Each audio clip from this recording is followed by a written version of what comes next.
Evening, ladies and gentlemen. My name is David Olson. It's my privilege to serve as the Mayor Pro Tem for the Village of Downers Grove, and it's my pleasure tonight to call this meeting of the Downers Grove Village Council, November 17th, 2015, to order. We have copies of our agenda and materials on either side of the room. Please feel free to pick one up. You can follow along with us tonight.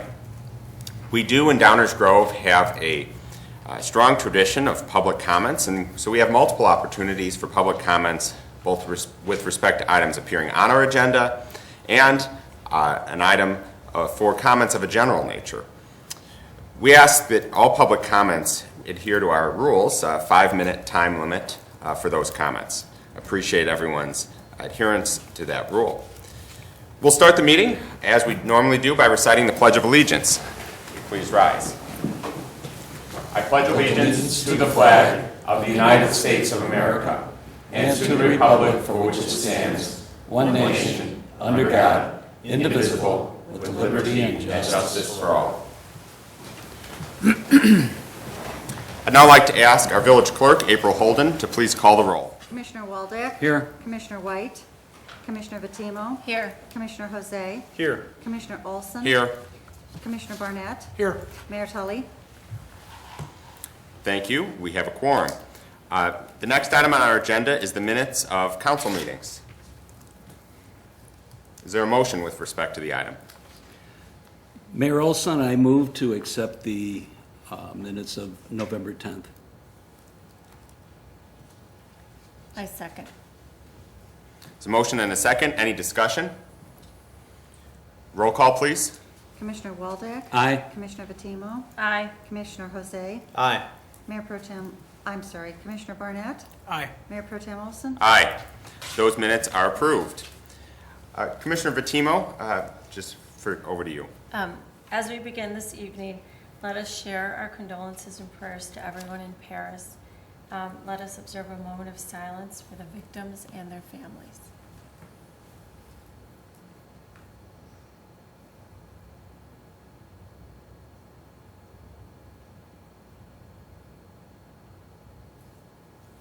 Thank you, Commissioner Vitimo, and thanks to everyone.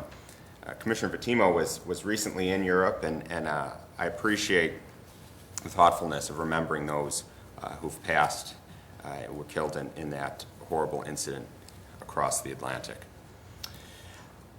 On I would say a little bit higher note, we'd like to turn over a portion of the meeting to Deputy Chief Jeff Pendelski from our Downers Grove Fire Department for a presentation.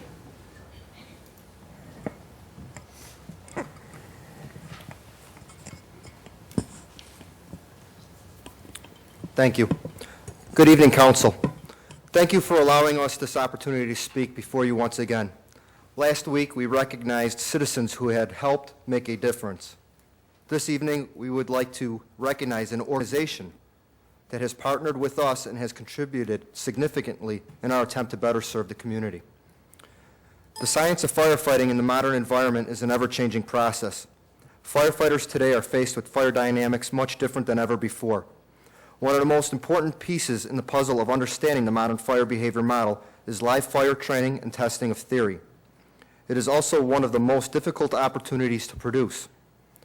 Through its generous partnership with the Downers Grove Fire Department, Midwestern University provided this opportunity by allowing the Downers Grove Fire Department, as well as the Downers Grove Police Department, to utilize dorm rooms slated for demolition to perform live fire training, as well as tactical operations training.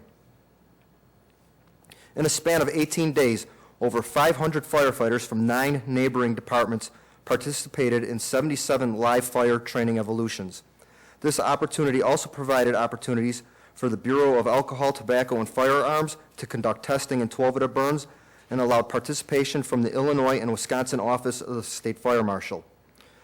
Bloomingdale, Fort Wayne, Indiana, and Middleton, Wisconsin Fire Departments, as well as the Ohio State Police Crime Lab, also participated.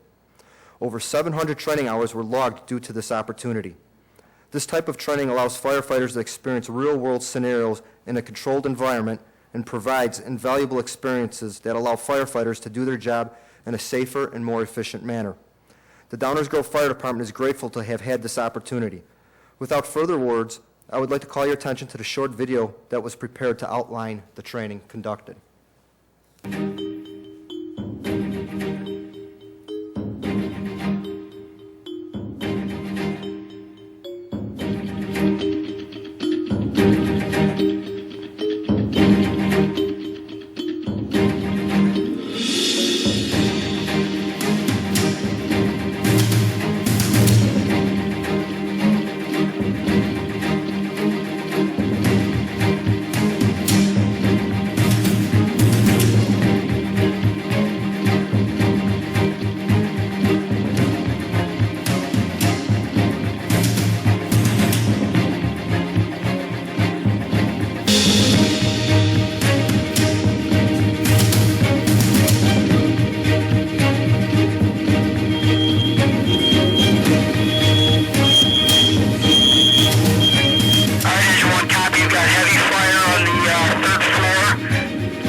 Mayor Pro Tem Olson, would you please assist our fire department in distributing this award of appreciation?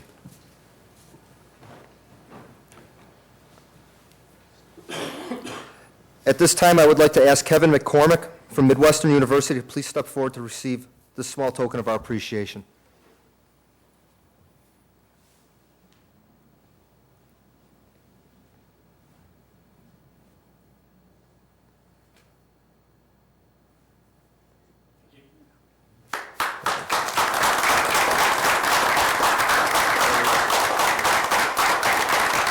On behalf of Midwestern University, I'd like to thank you for recognizing Midwestern for our participation and the assistance of all the training that was done. Thank you.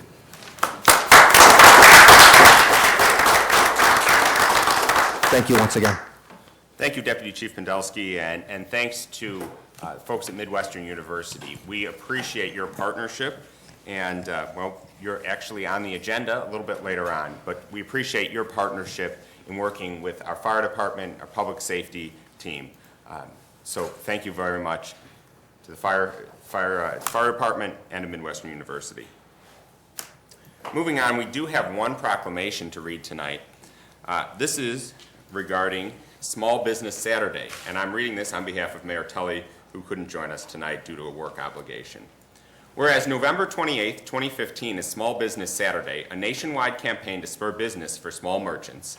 And whereas the Village of Downers Grove celebrates our local small businesses and the contributions they make to our local economy and community, and whereas the Village of Downers Grove supports our local businesses that create jobs, boost our economy, and preserve our neighborhoods, and whereas small businesses are the heartbeat of our community and local economy, now therefore, I, Martin T. Tully, Mayor of the Village of Downers Grove, do hereby proclaim Saturday, November 28th, 2015 as Small Business Saturday in the Village of Downers Grove, and urge all citizens to support businesses in Downers Grove throughout the year. Dated the 17th day of November 2015, Downers Grove, Illinois, signed by our Mayor, Martin Tully. I'm not sure anyone from downtown management is here. Looks like they're not, but we will present this to Linda Kunze from our Downers Grove Downtown Management Association to recognize Small Business Saturday coming up in just 1 week from Saturday. Amazing. We'll now move on to a portion of our agenda dedicated to public comments of a general nature. This is an opportunity for members of the public to share their thoughts, concerns, or questions with us on matters of a general nature not appearing on tonight's agenda. I'd ask you to please respect our rule that allows each member of the public 5 minutes to speak in order to allow everyone to speak. Thank you. It looks like Mr. Goodman is, Dr. Goodman is approaching. Good evening, Mayor Pro Tem Olson, commissioners and staff. I'm Gordon Goodman, and I live at 5834 Middaw. And almost a year ago, Good Samaritan Hospital came in for a master plan and a change to institutional zoning. I think it was December 2nd, 2014 that was approved. At that time, we had a considerable discussion about the buffer zones that have been established for Lyman Woods, and the fact that over the last 25 years, there hadn't been any active maintenance, any maintenance at all of those buffer zones, so that they now provide a reservoir for alien species, buckthorn and honeysuckle, all those things that are not good to have as neighbors of Lyman Woods. And so I know that at that time I had suggested that there actually be a condition on the approval that such a maintenance program be worked out by the village, the park district, forest preserve district, and the hospital. And we received a letter from the hospital's representative, Tracy Kaysen, saying that they would not like to see that as a condition, but they really were willing to discuss the matter. And so my question this evening is, what is the status of those discussions, and is there a timeline by which we might expect some working agreement so that during 2016 those buffer zones might actually be managed? Well, I couldn't speak directly to it. I don't know if Manager Fieldman, you want to address this now, or perhaps we could follow up at a later time. Yeah, I'll follow up with Dr. Goodman shortly. Thank you. Thank you, Manager Fieldman. Thank you. I really hope that we can get something in place by early 2016 for this effort that has lasted a year already, and as I say, is 25 years in the making. Thank you. Thank you, Dr. Goodman. Any other members of the public? Yes, please, come to the podium, state your name, and welcome hearing from you.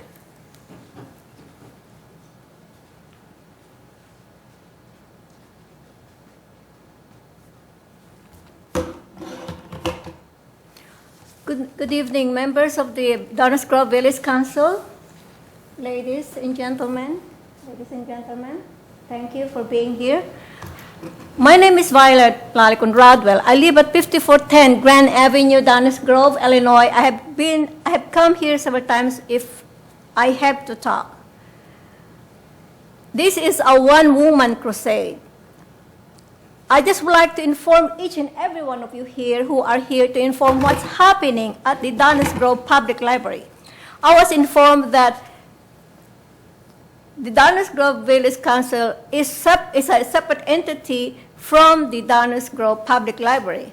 But I feel that you, being a resident of Downers Grove, each of you has a right to know what's happening at the Downers Grove Public Library.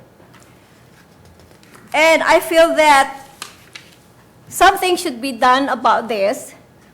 On September 19, 2015, I was at the library on the second floor at the computer area. It's about like 16 feet by 10 feet, approximately. I did not measure, just my approximation. I put my hat, inside my cell phone, my reading glass, my pen, and a small magnifying glass, and my clock. So I did my typing. I went to the printer, I went to the copying machine. I was there for almost 2 hours. After I was done, shut off, closed the computer, grabbed my hat like this, put in my bag, I left. Because I had my cell phone because I was waiting for a very important phone call from a friend who was very ill. So I put it into vibrate. When I went to the when I went to my car, checked my cell phone, it wasn't there. Right away, I went upstairs, back. And I told the librarian about what had happened.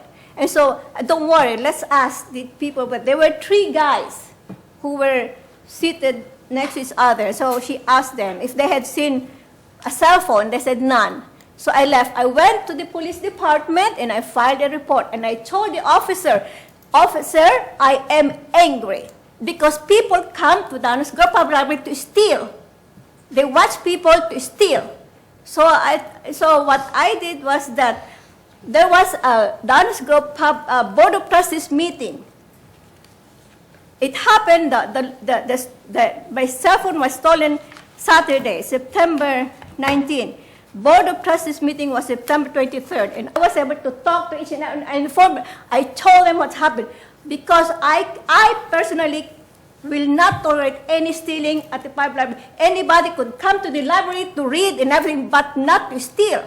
So anyway, I told them my proposal was I would pay from my own pocket the cost of the installation of a video surveillance camera. So I wrote a letter. I requested to talk to the director of the library, and to make the story short, before the meeting, we had a meeting last Friday. I did my research. I had a meeting with the owner of a security firm whose firm had installed a video surveillance camera at the Plainfield Public Library and the Juliet Public Library, and so they know what they're doing. So I didn't want to attend a meeting being dummy, not knowing anything about security system. So when I had a meeting with Mr. Ashton, he mentioned about the cost, number one, effectiveness of the video surveillance camera, number two, and customer privacy. The cost, he wrote over here that it would need multiple cameras, controllers, wiring, and computer capability. The owner of the security, he said, I told him the importance of this camera. He said, you only have one dome-shaped camera because it would take the overview, the activity in that small area. I said, that's fine. It's better to have something than nothing. And then after that, about the effectiveness, he said that it would be under the table. The surveillance camera, we're not going to snoop under the table. It should be above the table where the computers are. We're not going to snoop on what other people are looking at their camera. No, what the overview, the activity of the movement. Because if somebody would walk where my stuff would be, my purse would be, and after they took and put it in that action would be recorded from the video surveillance camera. So anyway, he said, customer privacy. We're not going to snoop on whatever they're looking at their computer. We're not going to snoop on that.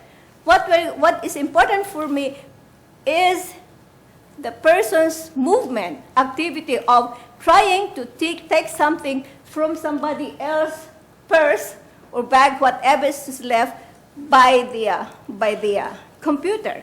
Ms. Redwood, your 5 minutes are expired, so if you wouldn't mind wrapping up.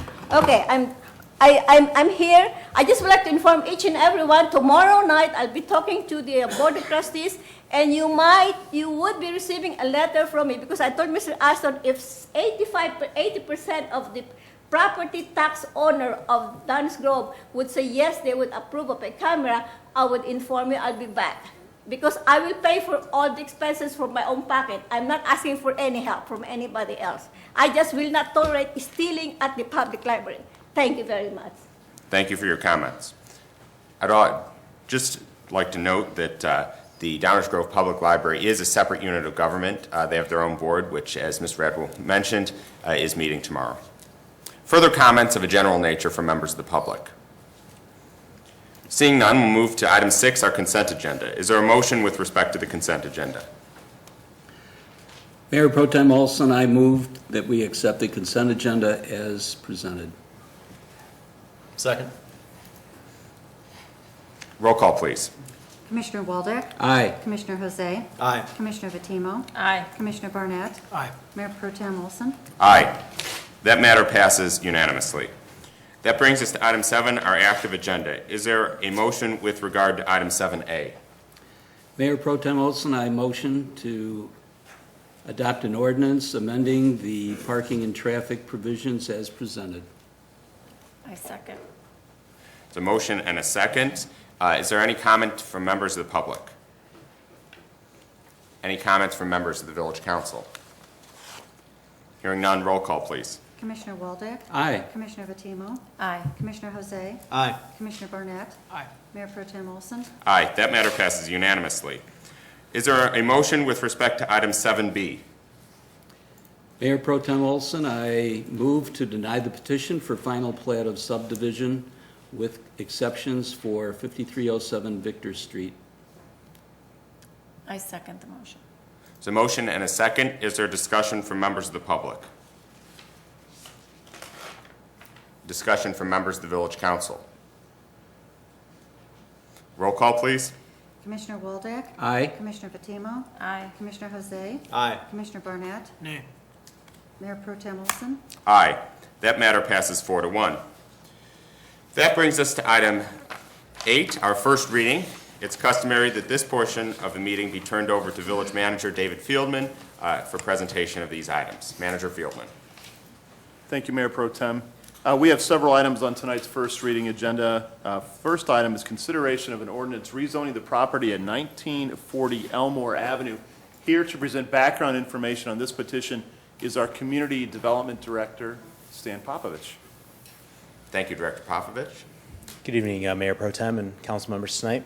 The first item is a rezoning at 1940 Elmore Avenue. The property is on the west side of town. Here it's shown in purple, just a little bit east of Belmont Road, on Elmore Avenue.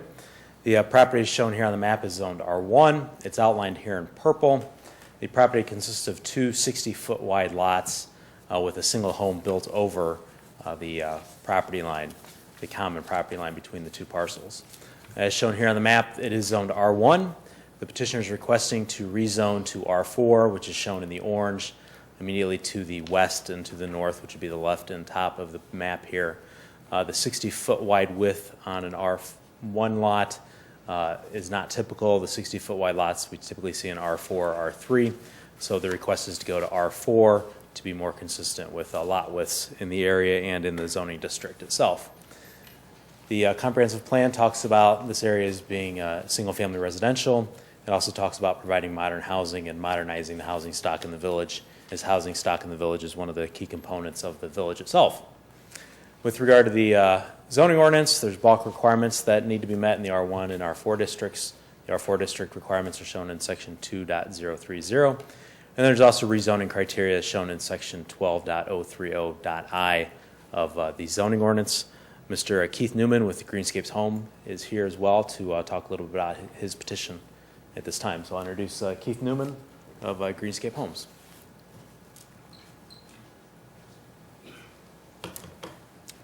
Thank you, Mr. Newman. Please proceed. Good evening. Thanks, Dan. My name is Keith Newman with Greenscape Homes. We're at 4355 Weaver Parkway in Warrenville. The petition before you tonight, we're requesting to rezone this property into an R4 zoning district. We are the property owners. It currently consists of two lawfully established 60-foot lots. The current R1 zoning has it as a minimum lot width of 100 feet wide. The R4 is a minimum lot width of 100 feet, so then it would be brought into conformance. And so we looked at the properties immediately west of it. The three parcels immediately west of it each are 60 feet wide, and then a little bit further than that it goes down to 55. So we thought it would then be more match up with the remainder of the street. The other kind of significant changes would be the setbacks. R1 requires a front yard setback of 40 feet, and R4 would reduce that down to 25, which if you look at the properties west of it, once again, actually most of them to the west of us in the R4 district are between 25, 30 feet back. So it would then line up with those lots once again. That generally sums it up. If there's any questions, I'd be happy to answer them. Thank you very much, Mr. Newman. Are there any comments or questions from members of the Village Council at this time? Hearing none, comments or questions from members of the public? Hearing none, thank you very much. We'll move on to the next item. Next item is consideration of an ordinance amending planned unit development number 51, commonly known as Midwestern University, and Stan has information on this petition as well. Good evening again. The petition before you is a planned unit development amendment for Midwestern University at 555 31st Street, northeast corner of the village, outlined here in yellow. It's a large campus on 31st Street on the south side of the street. Here's the property outlined in green. You can see the majority of the developments in the center of the campus. with the entry drive off 31st Street, a large wetland area in the northeast corner, and then open green space generally in the south. The petitioner has a planned unit development that was approved a few years ago, where it's split developments into major developments which require council approval and minor developments which allow administrative approval. They're before you tonight with a major development for the construction of 2 new buildings on the campus itself. So that's why we're in front of you tonight. This is the master plan that they show here. The dashed lines indicate various setbacks for parking, setbacks for buildings, depending on the building heights. And then the plan is to cluster taller buildings in the center of campus. The proposal is for 2 new buildings, shown here in blue. The building on the upper right, which is on the east side of campus, is a new optometry classroom for a new College of Optometry. And the smaller building on the left, on the west side of campus, is a new maintenance building that the petitioner is proposing. So talking about the new building, the optometry classroom, it's a 2-story building shown here in the elevations. There's a penthouse in the middle there, so that's why it's a little larger in some instances. So that building would be on the east side of campus. It does meet all the setback and bulk requirements that are shown in the planned unit development. The second building is the maintenance building. It's proposed to be a 2-story building. This is the design of it to be located south of the parking garage on the west side of campus. We've reached out to the Forest Preserve District and to the Park District, as we all do with these Midwestern proposals, to see if there's any impact on Lyman Woods. We've spoken with both of those and have addressed Park District concerns about the reflectivity of this building. And also there were some concerns about being able to view this building from the Lyman Woods. We've met out there with Midwestern and the Park District and determined no additional landscaping would be needed to screen the building. I think the Park District, once we get out there and looked at where the building was going to be, they were okay with the location and didn't request additional screening. The comprehensive plan identifies the site as institutional and public. Notes that we should support operations and improvements to institutions while minimizing impact on adjacent residential properties. The proposed buildings fall within the allowed setbacks as previously approved in the main plan unit development. The standards for a plan unit development criteria shown in section 12.040.c.6, also shown in the manager memo and the attached staff report. Kevin McCormick is with Midwestern University here as well to answer any questions that you might have about the proposal itself. Thank you, Director Popovich. First, ask for questions or comments from members of the Village Council. Hearing none, questions or comments from members of the public. Dr. Goodman is approaching, so we'll give him a moment to approach the podium.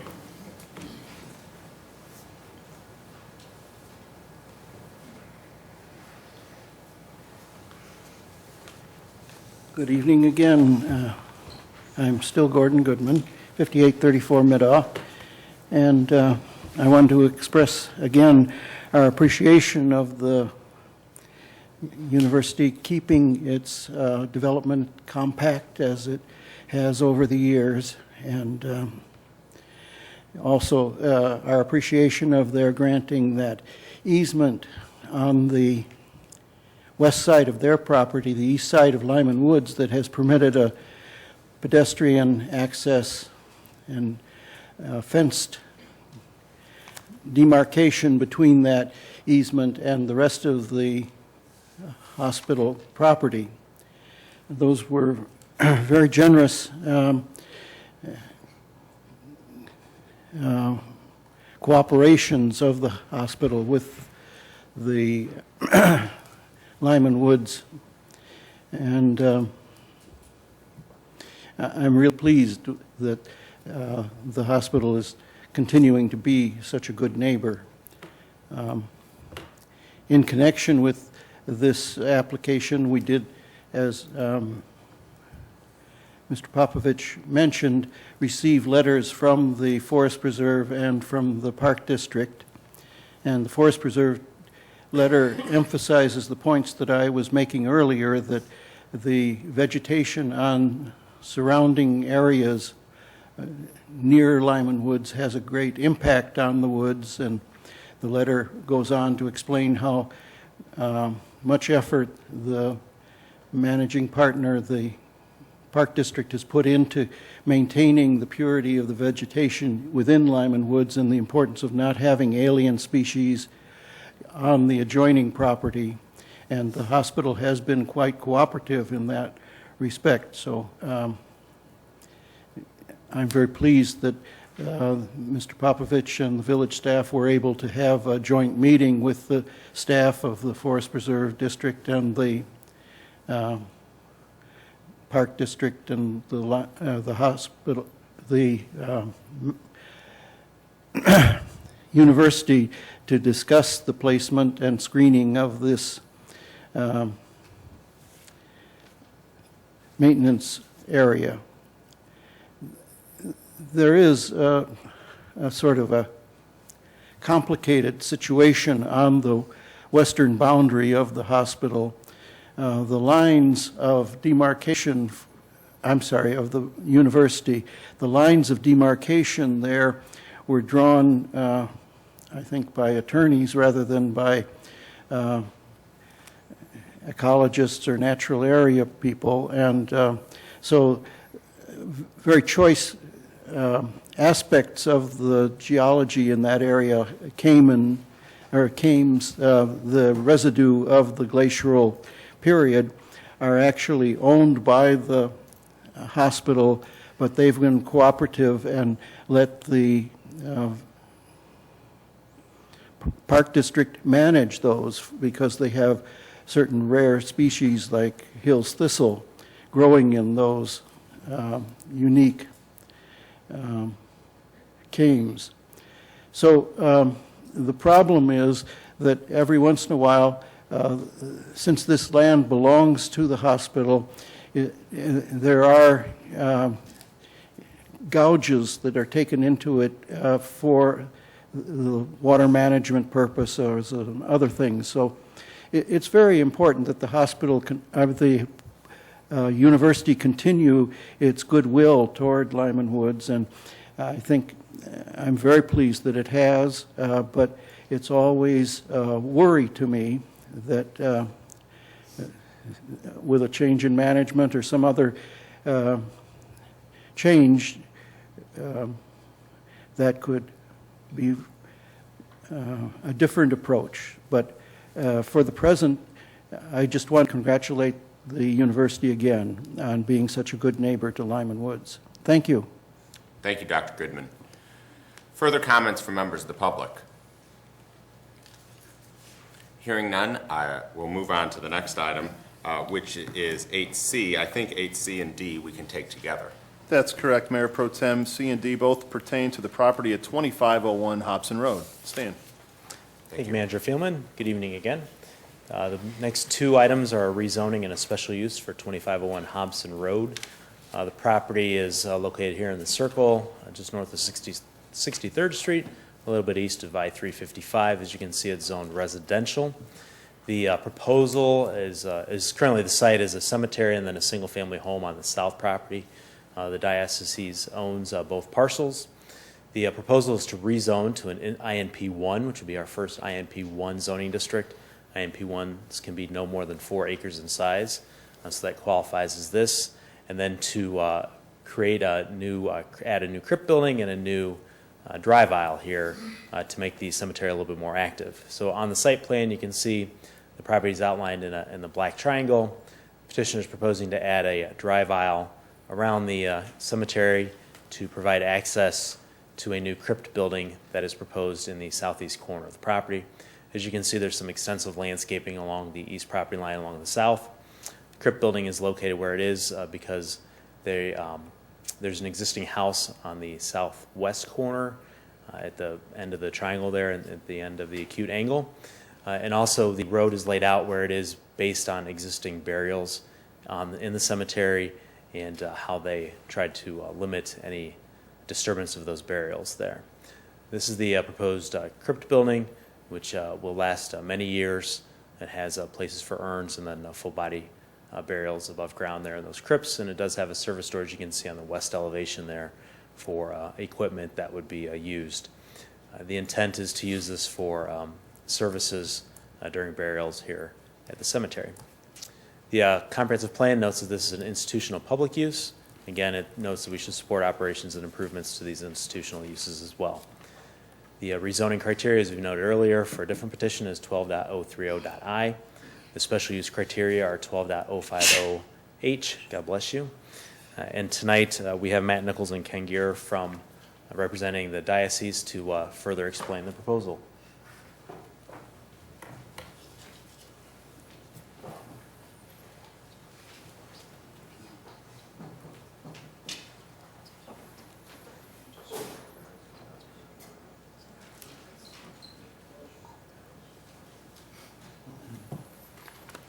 Welcome, gentlemen. Please proceed.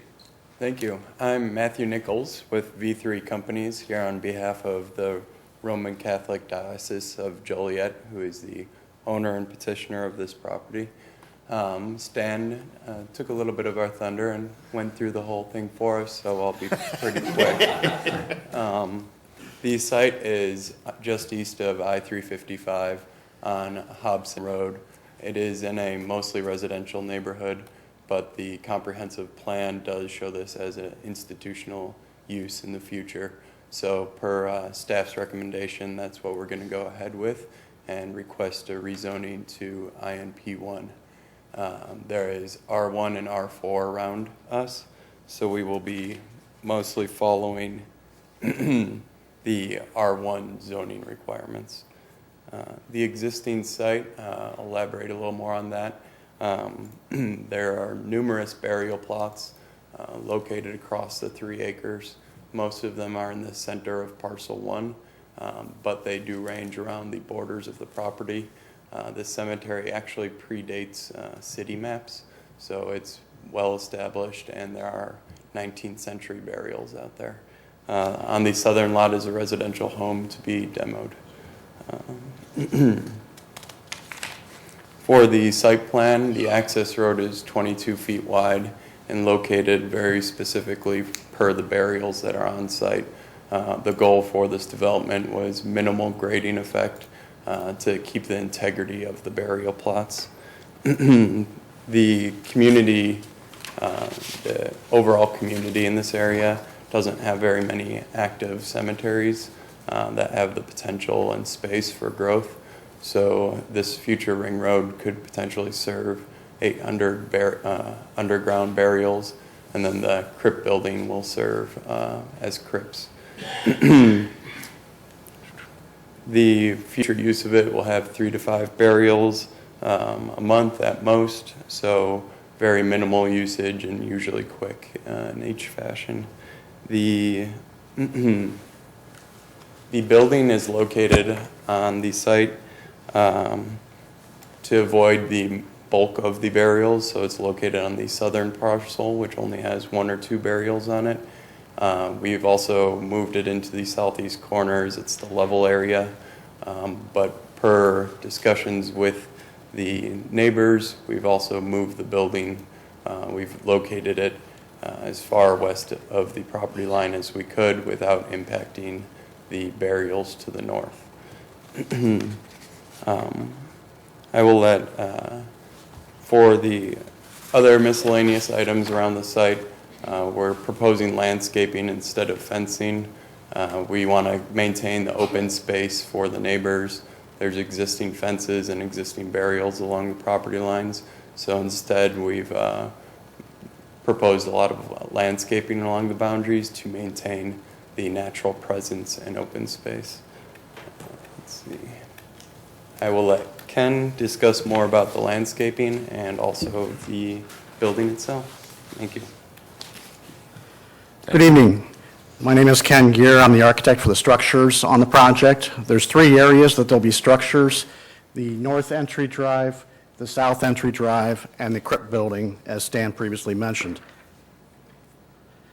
The entry drives were envisioned to provide a welcoming, inviting cemetery to the community around.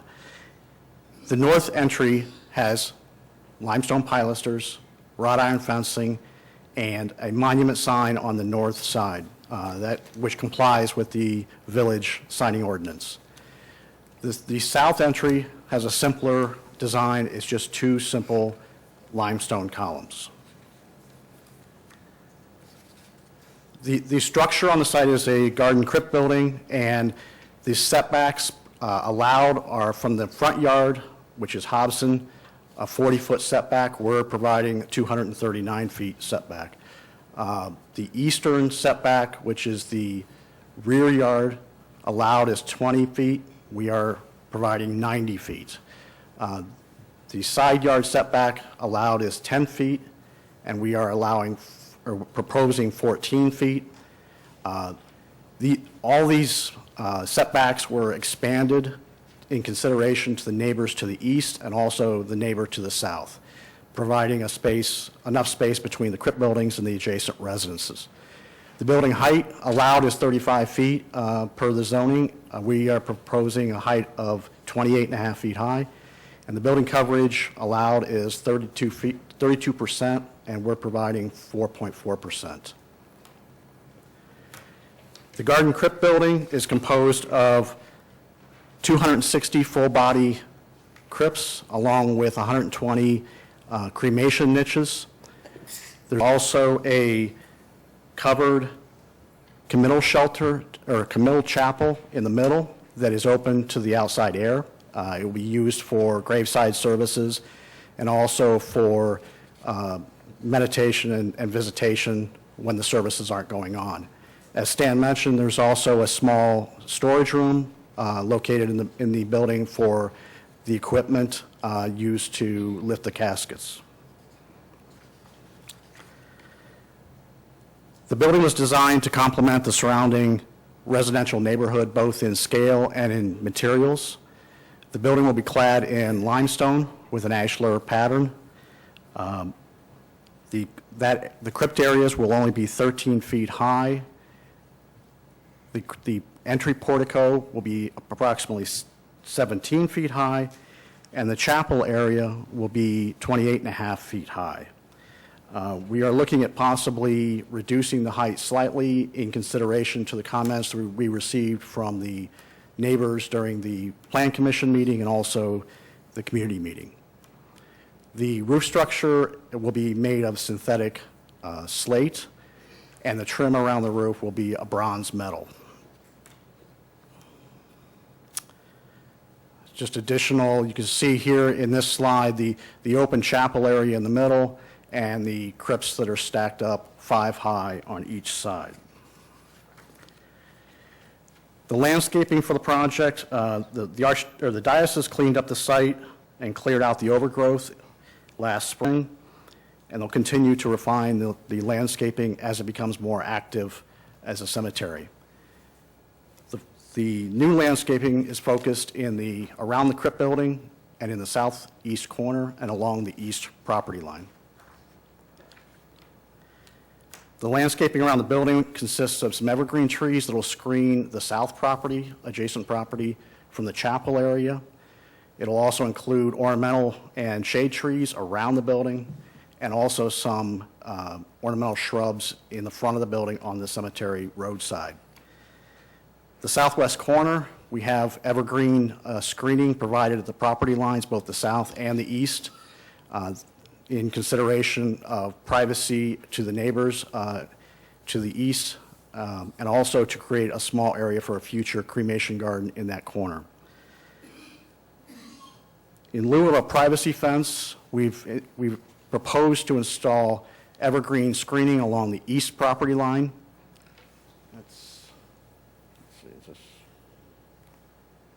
Whoops, sorry. It's along here. We've changed those from 6 feet high at initial planning to 9 feet high, again in consideration to the comments we received from the neighbors at the community meeting and also at the Plan Commission meeting. We've also added a second row of evergreen to increase the density and privacy in the southeast corner, and again, in consideration to the comments we received from the neighbors. As Matt and Stan previously mentioned, the building was located because of the existing burials. Currently, there's existing burials here and along the east property line. We also located the building due to the topography of the site. It's one of the few level pieces in the parcel. And also to provide a buffer for the residents that are currently along the eastern side and then the residents that's down along the south property line. In response to the neighbor comments at the community meeting and at the Plan Commission meeting, we've reviewed the sight lines for the Garden Crypt Complex in relationship to the residents to the east. The Garden Crypt Complex is approximately 3 feet lower than the neighbors to the east due to the slope of the site. The evergreen trees, as I mentioned, we've increased the height from 6 feet to 9 feet and also added the additional row to provide that screening from the neighbors. Consideration will also be given as we develop the building further during continual development of the documents that we will look at pushing it a little as far west as we can, but we're constricted by the existing burials and the road layouts. Also, consideration will be given to the height of the building, which was a concern, and it will be trying to slightly reduce it as we go through the design. The Diocese of Joliet strives to be a good neighbor and provide an inviting property for the surrounding community. Thank you. Thank you for the presentation. Now I'd like to ask if there are any comments or questions from members of the Village Council at this time. Comment for staff, is that roadway the Village of Woodridge, Hobson Road, or is that DuPage County? Hobson is our responsibility. Oh, it's our responsibility. Okay. Thank you. Comments or questions from members of the public at this time? Dr. Goodman? Thank you again. I was just wondering how much parking the site would provide for people who would be coming in a funeral to a burial site to pay tribute to the person. It looks like the internal road should have a substantial number of parking spaces, and I would imagine that that would be much more suitable than Hobson Road for people attending a burial. And I wondered if we had an estimate of the number of cars that could be accommodated. I'll turn that back to the petitioner if there's an estimate at this time, or if that's something you can get to us next week. Right now, that was one of the other reasons we located the building where it is. It's hard to see on this, but you can see a line of vehicles along the southernmost road. Right now, that is set up to stage for 15 cars, and if there's additional cars in the funeral procession, we go around and continue parking on the cemetery roads. We wanted to get them off of Hobson Road as quickly as possible, and also allow that the two-lane road allows people that are visiting to still maneuver around the site with the funeral procession in place. Thank you for that clarification. Further comments or questions from members of the public at this time? Hearing none, I'd just like to note that currently I visit this cemetery once a year with the American Legion on Memorial Day. There are number of veterans buried at this cemetery already, including, I think, going back even to the Civil War veterans at this cemetery. And currently, when we visit that cemetery, we park along Hobson Road, so this would be an improvement. With that, move on to the next item. The final item on tonight's first reading agenda is a resolution authorizing an agreement with Williams Architects. Here to present information on this item is our Deputy Village Manager, Mike Baker. Thank you, Dave.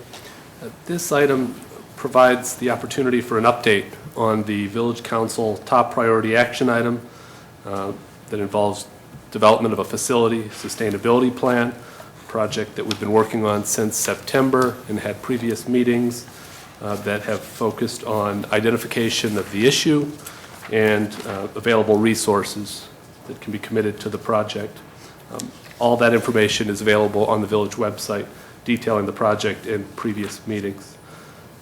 Based on direction provided at the Village Council, by the Village Council at the last meeting, and in order to prepare for the options phase, Staff initiated a competitive request for proposal process to select a qualified architect to assist with the next steps in the project. 10 firms responded to this request for proposal. Staff interviewed 3 and ultimately selected and is recommending Williams Architects, who is determined to be best qualified to assist the village. The work with Williams will allow staff to update space needs information that will be critical to the next steps in the project and ultimately prepare options that will be brought back to the council for consideration in the coming months. Be happy to answer any questions you might have. Thank you, Deputy Manager Baker. Questions or comments from members of the Village Council at this time? Commissioner Waldeck. Thank you. Yeah, this is a next step in a long process, deliberative process, to assess our needs and costs, et cetera. But the choice of the architect, I think, is a good one. Williams Architects worked on Station 2. I think they did a good job. They were involved in that process, and I think it's a good choice for this step in the process. Thanks. Thank you, Commissioner. Further comments or questions from members of the Village Council? Commissioner Barnett? I'll just reiterate what I said at the LRP meeting where we discussed this. I think this is a step that's not necessary. We've studied this a lot over the last decade, a couple $100,000 or more worth, and I don't see that anything significant has changed other than the makeup of the council since about a year and a half ago when we had a plan that considered all these needs. Space needs are, I suppose it could be something that's changed, but there's nothing operational that's changed. There's nothing from long-range planning standpoint of staffing or intended future operations that's changed, nor have our existing facilities. I think this is, I think it's a waste of money at this stage. If we decide we would like to have somebody preparing some actual options, which I see as a sort of the second part of it, that's one thing. But I think spending money and time trying to get space needs sorted out is just kind of creating an impression that we're somehow starting anew or taking a new fresh look. The new fresh look was decided when we decided we were going to spend existing resources only. From that point, the needs are well known. We could easily hire somebody to start giving us options. So I think it's a waste of both time and money. Thank you, Commissioner. Further comments from members of the Village Council? Hearing none, comments or questions from members of the public at this time? Hearing none, I'll just thank staff for their work on this and look forward to hearing more as we move into the option stage. Thank you. Thank you. That ends our first reading tonight, Mayor. Thank you, Manager Fieldman. That brings us to item 9, the Mayor's Report. I'll just mention, since it is our last meeting in November, I'll mention 2 items. One is our cookies with the council, the revision for this month for coffee with the council. As you may remember, the council decided that we wanted to have an opportunity, an informal opportunity to interact with residents each one of the 12 months of the year. So this month we're doing cookies with the council at the Main Street train station, 3:30 p.m. on the day after Thanksgiving. So that is Friday, November 27th. We'll be having that 3:30, and immediately following that hour, we'll have the tree lighting ceremony at 4:30 p.m. Lighting the Main Street, the train station, or the Christmas tree at the Main Street train station. With that, that concludes Mayor's Report. Item 10, Manager's Report. We do have a report tonight. We have a third quarter 2015 report that will be given by Mike Baker. Deputy Manager Baker. Yes, sir. As I pull this up.